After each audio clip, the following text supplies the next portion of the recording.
Welcome to the Wednesday edition of Anglican Unscripted. This is episode 155. Okay, we skipped Monday, and we skipped Friday, and last Wednesday, and the following Monday, and the previous Wednesday, because of snowstorms and all the hectic life George and I go through as middle-aged men. It's our midlife crisis means we missed an episode. It's the way it is. I'm Kevin Carlson. And I'm George Conger. And today's February 4th, 2015.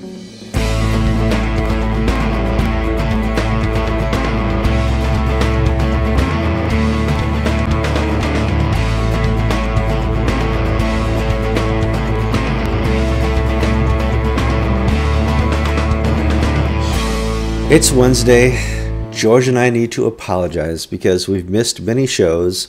I was stuck in Mea culpa, mea culpa, mea culpa maxima. I was stuck in the sunshine of Southern California, whilst the East Coast experienced a horrible nor'easter, where buildings fell over, the Long Island Sound froze over, the Statue of Liberty fell over, and I got some tan lines. Pretty nice. And Al Gore was right, Kevin. He was right. He nailed it. It was coming. He nailed it. It was a global freezing. Yes. Global warming. I forget which one was he. It changes. It's called climate change. So whatever has happened, it continues to happen since God created the world, is caused by humans, and therefore we are to blame and should stop being human. Whatever. It's a Gore thing. So we didn't get to record for lots of episodes, and we apologize. We're trying to get back on schedule. As you'll notice, I'm in my office here at home, and George is at his office at the church. I forget the name of your church. It's John Wayne something church? Shepherd of the Hills. Saint 1942 movie starring John Wayne. Yes.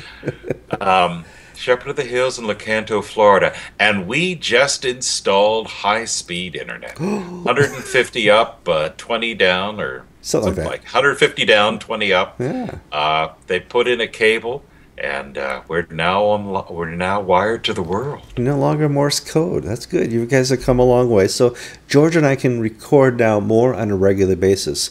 It's odd. We're actually recording now at 6:14 p.m. We've never done an evening recording that's been successful. We've done many attempts, and one of us starts to yawn, and then it all goes to hell. Did I say hell on this? I'm sorry. I apologize. Hades. And so we're going to try and do a show tonight late because, George, you're going to where tomorrow? Clergy meeting in Orlando. Yay! Those are fun, I hear. Well, yes, I learned how to be a priest. That's good. So I just came back from the Diocese of Western Anglicans. We have a lot of viewership there. Lots of people came up and said, "Oh, you're in my office 3 times a week. Thanks for doing the show. Where's George? Love you guys. You're very funny." And George, you're actually having people show up at your church who watch the show. Yes, we've been celebrating the major feasts in the chapel on the evenings. And we have 3 Mondays in a row, conversion of Paul, confession of Peter, candle mass.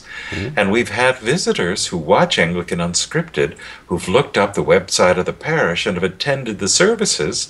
One fellow named Charles came up from Weeki Wachee Springs. It's just neat to see how the internet can bring people across the swamps, watch that old alligator in the parking lot to our little corner of Florida. Well, we want to take this opportunity to thank the people who watch the show.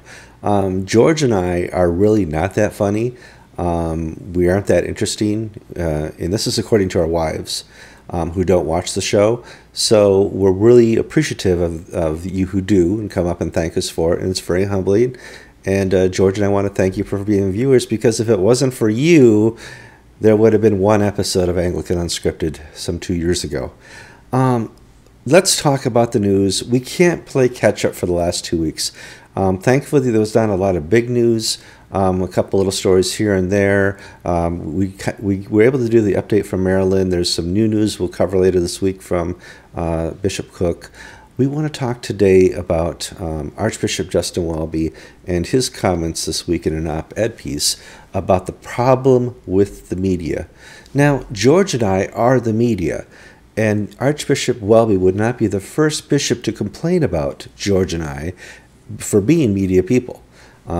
People remember the problems we caused, or the problems that occurred with Chuck Murphy and what was the organization he was with, George?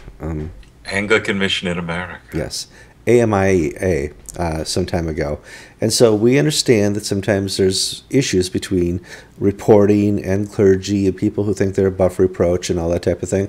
So George and I want to take an opportunity to talk about the role of media, the role of clergy, and how we can work together, like spilling Coke on a keyboard.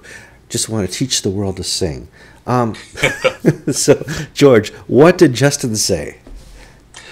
Justin Welby wrote a piece essentially saying that the social media does not facilitate genuine conversation. When you don't have face-to-face dialogue, you really are not talking to people. And therefore, the tone of Twitter and Facebook and Pinterest and blogs is not helpful to the body of Christ. And that was Justin Welby's argument. Mm-hmm. Now, it's not a new argument. I'm sure people were complaining about the Apostle Paul writing these very mean letters to the Corinthians, telling them not to do these things. Because, you know, those letters have stuck around ever since then, and if he had only gone face-to-face and in love had spoken to the Corinthians, we wouldn't have this problem. I complain every day about having a Bible written in English. So I know where Justin's coming from. You know, so we arrived to the point now where, social media isn't as godly as it should be, and it's not living up to what you think it should be. Is the answer to complain about it, or is the answer to engage it and be transparent? And I think that's something that George and I want to talk about, is the transparency that can come through media, because media helps with what is meant, not just what is said. And I know you have a great example of this, George. Well, one of the major issues I have with how people talk to the press is that religious leaders avoid, like the plague, religion reporters. Yes, they do. Because they don't want to talk to people who know context. They know what you said last year. They know what was said 10 years ago. They know what these terms that you're speaking refer to. Mm-hmm. And it's much easier to talk to a young reporter straight out of college who's sent, and she's got a pre-written list of questions, and she doesn't know what the questions mean, and she writes down your answers. The problem with that approach is that that's always where you get bitten. Rowan Williams was bitten whenever he did that approach, whether it was the Sharia law controversy, which was the gift that kept on giving to the BBC, or any of the gaffes that Rowan Williams made were always made with the secular press. See, the religious press and religion reporters aren't in it for the money. What money? Yeah, geez. And we're not in it to create big names for us, because who cares? Yeah, we're nobody. We are nobodies, and we know we're nobodies. You know, let's clear that up right away. This is a form of ministry, and what we're after is the truth. Mm-hmm. And therefore, we're not so much listening to the words, but to the meaning of the words behind them. And this plays true not only for religion reporters from religious publications like us, but secular reporters who cover religion. I'll give you an example. Do you remember the Plano Conference? In Plano, Texas, sure. Right after Gene Robinson's confirmation of his election as Bishop of New Hampshire, conservative Americans gathered at Christ Church in Plano and at the Hilton between Dallas and Fort Worth. I don't know what that town was. Plano. And we had Plano's north of Dallas. This is in between, further around the clock. All right. Well, we had a big gathering, and Bob Duncan gave a fire and brimstone speech. He just was fantastic. Now, Bob gets tired. He gets tired. He's a morning person. Yeah. This was an evening speech, so he had, by the time he climbed down from the podium, went to the back room, and the reporters gathered around him, he was spent. He was shot. He had given his all and done a great job. And people are firing questions at Bob, and when we're sort of breaking up, and Larry Stamers, reporter for the LA Times, Now, Larry went to All Saints Pasadena. He's since retired. I don't know where he is these days. But he is a liberal Episcopalian. He carries no water for Bob Duncan or the AAC or the ACNA or any of the alphabet soup of conservative Anglican groups at that time. Well, he asked a question, and is this the worst thing ever that's happened in Anglicanism? Or is this the worst crisis facing the church? And Bob Duncan said, yes, it is. And Larry Sanders said, well, how would you compare this to something like the Rwandan genocide? And Bob Duncan said, oh, this is much worse than the Rwandan genocide because this is a spiritual warfare. And Larry Stamers had a little micro cassette, and he clicked it off, and he put it down. He said, Bishop Duncan, did you really mean to say the election of Gene Robinson and homosexuality is worse than mass murder? And Bob Duncan looked and said, no, that's not what I meant.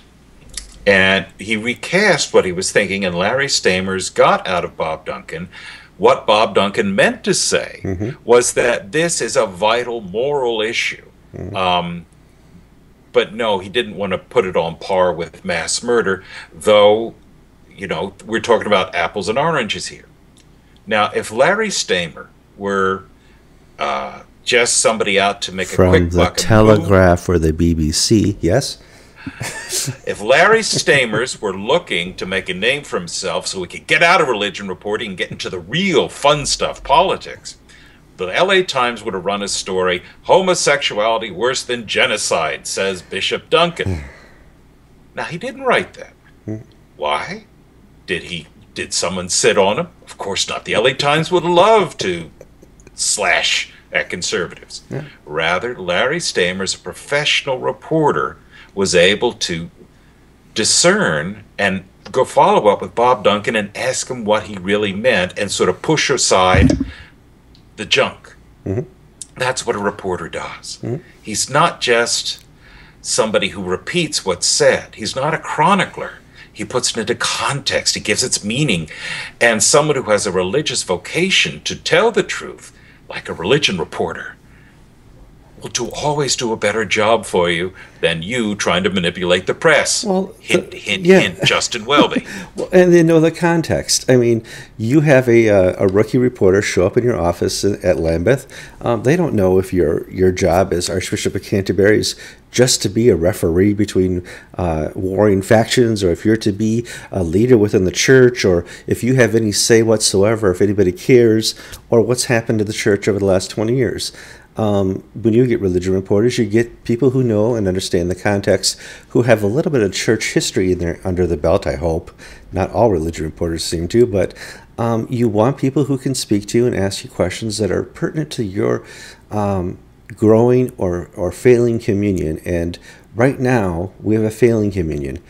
And I think we have a failing communion because there's not transparency or desire from Lambeth Palace or other national branches of the churches, provinces around the world, to talk to Christian reporters. I've never had an opportunity to interview Rowan Williams, Justin Welby, leaders within the Anglican Communion, other than those here in America or those who are part of the Global South or GAFCON. Now, Kevin, you did get a chance to interview Rowan Williams in Alexandria, Egypt. I had to ask 3 questions because he refused the first 2. Yeah. And remember, I was representing the Church of England newspaper and the Daily Telegraph at that conference, and he looked at me and said, "George, you're growing horns," which we had to think about for a moment what he was trying to say. Was I a cuckold? Was I the devil? Was I a goat? I didn't. Yeah. You'll need to have a link here because I've just lost my thought. Okay, it's coming. It's come back. What? I'll give you an example. I'll give you a contemporary example. Just Lambeth Palace has been tearing itself inside and out over no. Lambeth 2018 was never canceled because it was never scheduled. Nobody said we were going to hold this. Justin Welby, you know. What are people saying? Well, Kevin, you have it on film, Rowan Williams announcing Lambeth 2018 at the close of Lambeth 2008. I wrote it down. I was there. I heard it. He even gave the location. He said Kent. Yeah. Yeah, I mean, because and when we have, if you will, longevity in this, we can basically say, I hear what you're saying, and that's not the way it was.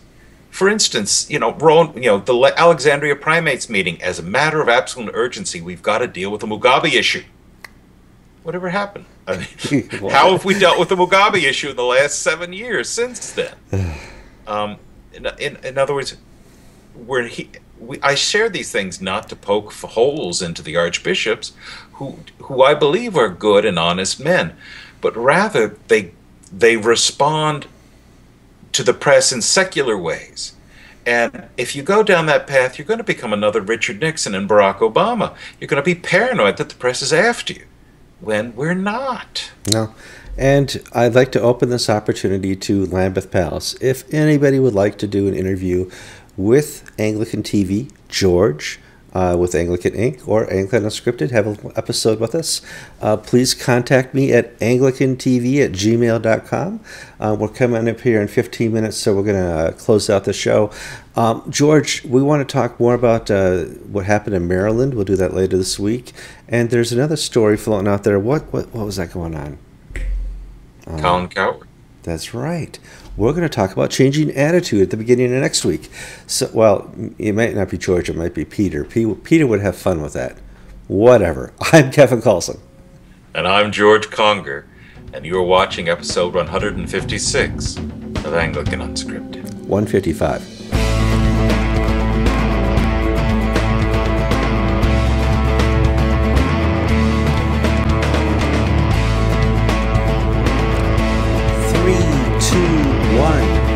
Welcome to the Wednesday edition of Anglican Unscripted. Yes, we skipped Monday, we skipped Friday, last Wednesday. There was that snowstorm, travel delays, it happens. I'm Kevin Carlson. And I'm George Conger, and today is February 5th, 2014. Are we sure about the date? No. No, it's not. It's February 4th, 2015.